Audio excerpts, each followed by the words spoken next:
চট্টগ্রামের ফটিকছড়িতে ছোটন কুমার দে নামের এক যুবক চলন্ত ট্রেনের নিচে ঝাঁপ দিয়ে আত্মহত্যা করেছেন। মঙ্গলবার বিকালে পার্শ্ববর্তী উপজেলা মিরসরাইয়ের উত্তর আমবাড়িয়া এলাকার রেললাইনে এ ঘটনা ঘটে। নিহত যুবক ফটিকছড়ি উপজেলার নারায়ণহাট ইউনিয়নের দক্ষিণ জুজখোলা আজিজ কুমার দের ছেলে এবং নারায়ণহাট বাজারের একজন ব্যবসায়ী ছিলেন। ঘটনার দিন বিকাল ৩টার দিকে চট্টগ্রামগামী একটি ট্রেন মিরসরাইয়ের উত্তর আমবাড়িয়া এলাকায় পৌঁছালে হঠাৎ এক যুবক চলন্ত ট্রেনের নিচে ঝাঁপ দেয়। এতে মুহূর্তেই তার মাথা, পা ও হাত শরীর থেকে বিচ্ছিন্ন হয়ে যায়। পরে স্থানীয়রা পুলিশকে খবর দিলে মরদেহ উদ্ধার করে পরিবারের কাছে নিহত যুবকের লাশ হস্তান্তর করা হয়।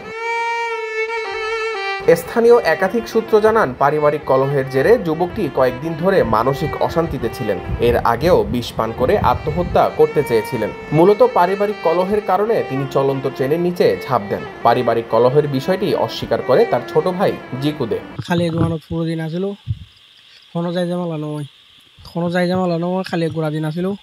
আর দোয়ান মানে আর বাইর দোয়ান খনিকা যদি আই আর বাই হচ্ছে আর ছোটো বাইর দোয়ান আর দোয়ান আর টিয়া মানে আর বাইর টিয়া আর যদি এক অংশ থাকে দোয়ানত আর বাইয়ের আধা অংশ দিত।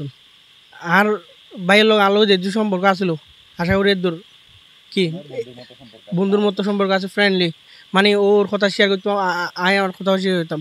এদিকে সদা হাস্যোজ্জ্বল বিনয়ী স্বভাবের ছোটনের মৃত্যু কোনোভাবেই যেন মানতে পারছেন না এলাকাবাসী, আত্মীয় স্বজন ও বন্ধুমহল। তার এমন মৃত্যুতে শোকের ছায়া নেমে এসেছে পুরো এলাকা জুড়ে। 10 বছর ধরে মানসিক চিকিৎসা চলছে। আসলে ওই ধরনের পারিবারিক কলহ বা এই ধরনের কিছু বিদ্বেষ আমি অন্ততপক্ষে ওদের ফ্যামিলি ছাড়া যদি বাইরের কেউ সবচেয়ে বেশি সেটা হচ্ছে আমি অন্ততপক্ষে আমি কখনো শুনি নাই বা আমাকে শেয়ার করে নাই। Desk news, Bangladhara, Chittagong.